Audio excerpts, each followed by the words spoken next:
In the name of God, Father, Son, and Holy Spirit. Please be seated. Good morning, everybody. What are we doing singing Joy to the World? In the middle of July, what's going on with that? Whose idea was that? That was mine. I said to the folks during the week that I had this crazy idea. I wanted to be bold. And I had this crazy idea that we needed to sing Joy to the World because there was one particular part in that fourth verse. And as I was singing around during the week, thinking about what I was going to preach on and how to unpack this gospel a little bit, these readings a little bit, I found myself thinking about the wonders of His love. And I thought to myself, I know those words from somewhere. And then finally it came to me, Joy to the World.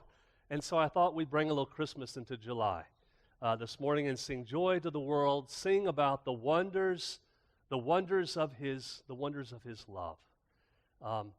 A lot of fun, and yet there's great significance in those words, especially I think in a land where we are increasingly growing wearied in spirit. If not wearied, and maybe not just wearied in spirit. I think we're becoming increasingly weak in spirit in our country today and in the world in general. And so that's why I found myself thinking so much about the wonder of this love. And the writer to the Ephesians this morning says to us, this writer challenges us. He says, I pray that you may have the power to comprehend what is the breadth and the length and the height and the depth of this love. And that's not just something that you do by chance. It's not just something that this love is not just something that you fall into by chance. It is something that you have to be intentional about. It's something you have to work at. And that's really what we're talking about in our strategic thinking in this past year with building our lives in discipleship. We want to go to a deeper place of understanding the power of this love to inform and touch and change our lives, to empower us to be more than we ever dreamed possible. The wonders of His love. It's hard to get through a chapter of the Gospels without coming across a story where we, again, are bathing in the wonder of God's love. So many stories throughout the Gospels are just full of wonder. And they're born out of this love that is Christ, this love that has come into the world.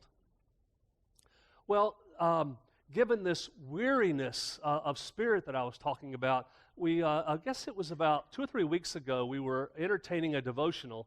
Leela Quinlan, who is our parish life coordinator, was leading a devotional one Tuesday morning with the staff. And she used some comments by a priest in England, an Anglican priest by the name of Malcolm Guite, I think is his name. I'm not sure about the last name's pronunciation. I think that's right.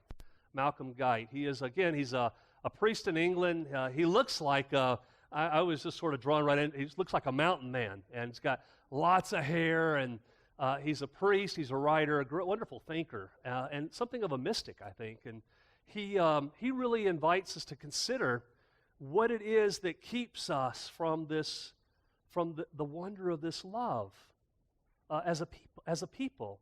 Because he says over the past couple of hundred years, we have marginalized our imaginations.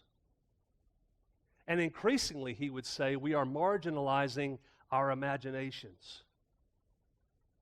He says that we tend to, we've got one eye open and one eye increasingly closed. The eye that's open is the eye through which we observe what's going on around us. It's the eye through which we observe and maybe take in information and then maybe even do a little bit of processing, make a decision, and then there's a bottom line. And he said, we've got that eye wide open. He said, because that's the eye we live out of every day, more than any other place. That's the eye we live out of. We have become increasingly a bottom line people. And he says the eye that is increasingly closed, that eye that he would associate with the imagination, that is that eye where we would also associate with wonder and with creativity and with quality and with, I think, even the stuff of faith and love. possibility and hope. All of these things you see that are part of this other eye that we see with this other eye, that's the eye that we are increasingly closing. And as a result, we're sort of getting out of balance. We're losing our balance. We're concerned more with the bottom line than we are with the stuff that helps us to see the world in new and dynamic ways. It's one thing to see a tree. It's another to see beyond the tree into the wonder and the mystery that stands behind it, you know? It's one thing to see a person. It's another to see in that life something truly majestic, something eternal. This is what he's talking about, is that we become people who are stuck out of sort of looking through this one way of seeing the world, and as a result, we're losing our balance, our spiritual balance. I had this uncle who was I've got uncles on both sides of my family who are ranchers. One was a rancher in Palatka, great uncles. One was a rancher in Palatka, one was a rancher down in Winter Haven, and I loved to be around these folks growing up. We had the best time.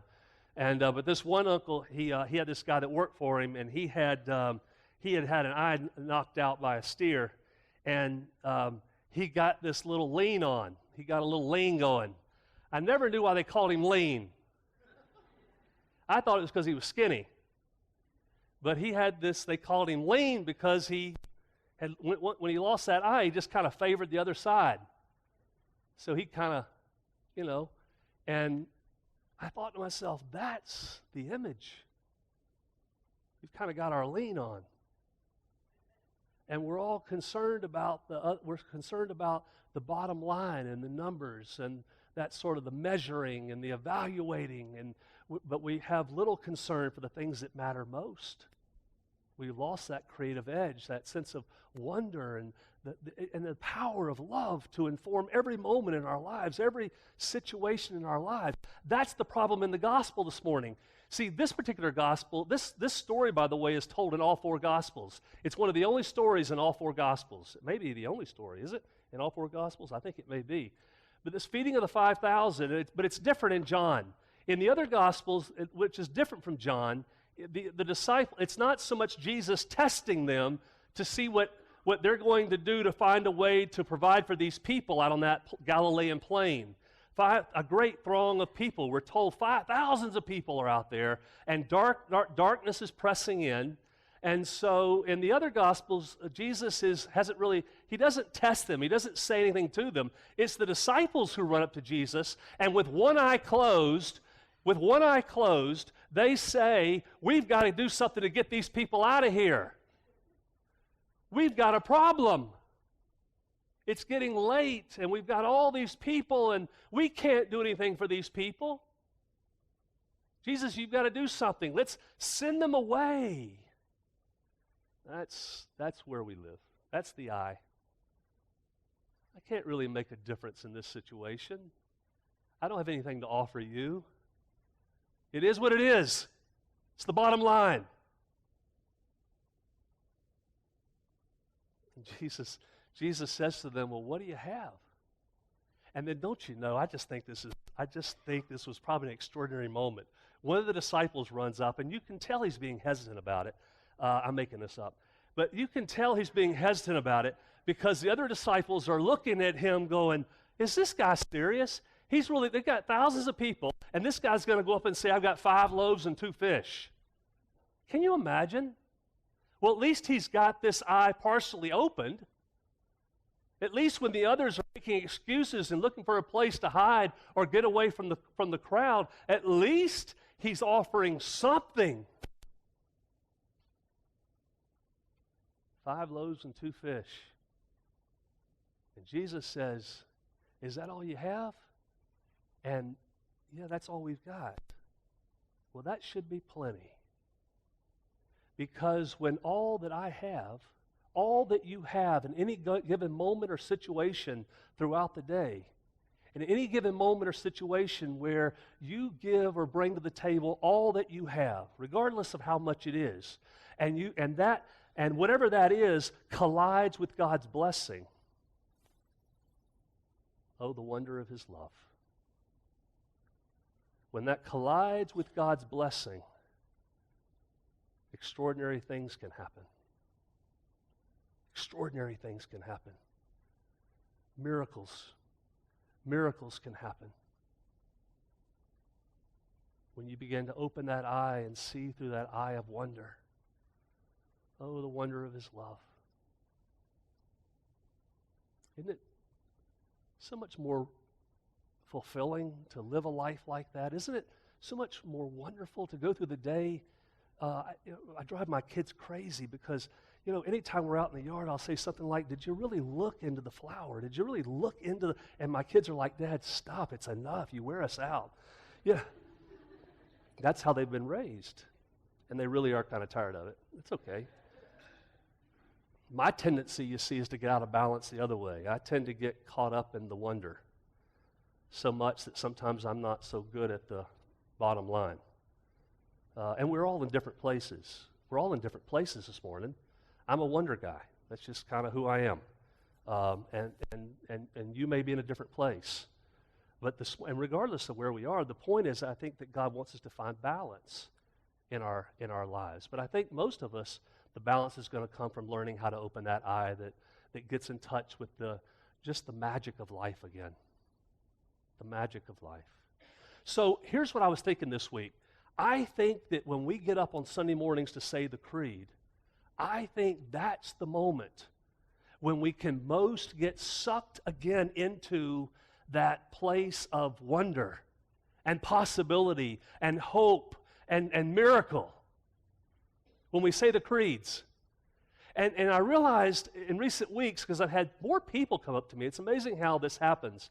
I've had more conversations recently about this question of the creeds than I've had in 27 years of ministry.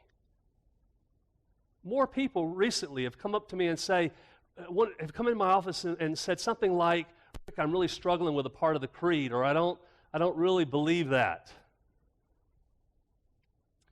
And I will say to them, and I always in that moment will say, I've always got, I think it's a gift that God gives us, but I'm sorry that you're struggling, sort of. Let me just finish. I'm sorry that you're struggling. I never really have struggled too much with the creeds, and that's wonderful, isn't it? When you can say that it's been kind of easy for you. I see that as a gift. I'm really thankful for that it's been kind of easy for me. I believe in miracles. I believe that miracles can happen. I believe that when what we bring to the table collides with God's blessing, extraordinary things can happen in the world, and I think there's plenty of evidence of that. And so, but my point is, when someone comes into my office, or up in the forum when we were talking about this a couple of weeks ago, it was such a wonderful moment to be able to say, I'm less concerned about your bottom line than I am celebrating with you the fact that you're working so hard at it. Wow, I'm thankful for your working so hard at it. Because in my experience, when you're this intentional about your struggle, this intentional about your spiritual struggle, about a foundational part or piece of our faith experience, my sense is that when you begin to open that eye more and struggle openly and honestly with this, that's when the wonder can creep in. That's when the wonder can begin to creep in anew and lift you up to a new place of being, can maybe transform your perspective and help you to see the world and to see possibility in a whole new way. So when you're saying the creeds in the church this morning, don't get caught up in reading it so superficially as this kind of nice, neat little package deal. Bottom line. Read it as an invitation to invite you out of yourself into a place of wonder, into a place of extraordinary grace and discovery and even miracle. Read it that way. Read it that way. Not trying with all kind of pain and all kind of energy to buy in. Just let yourself be elevated to a place of wonder. A place of wonder. And eventually, I think, what happens is you get in touch with the love that stands behind it, and you begin to see the face, and you begin to hear the voice of that love. And suddenly you begin to believe suddenly you begin to believe in a new way. And nothing in life then, there's no moment of the day then that seems mundane, is there? The mother that got up and prepared the 5 loaves and the 2 fish this morning in the gospel, the little boy that had it in his bag, the 5 loaves and 2 fish, do you think when she got up that morning to prepare his meal that she thought she was participating in a miracle with the Son of God? Lord, help me to open my eyes, both eyes today, to see your hand at work in the world about me. Help me to see nothing is mundane. Everything is full of possibility and hope. Every moment is eternal. Help me to feel and be enveloped by the wonder of your love. Amen.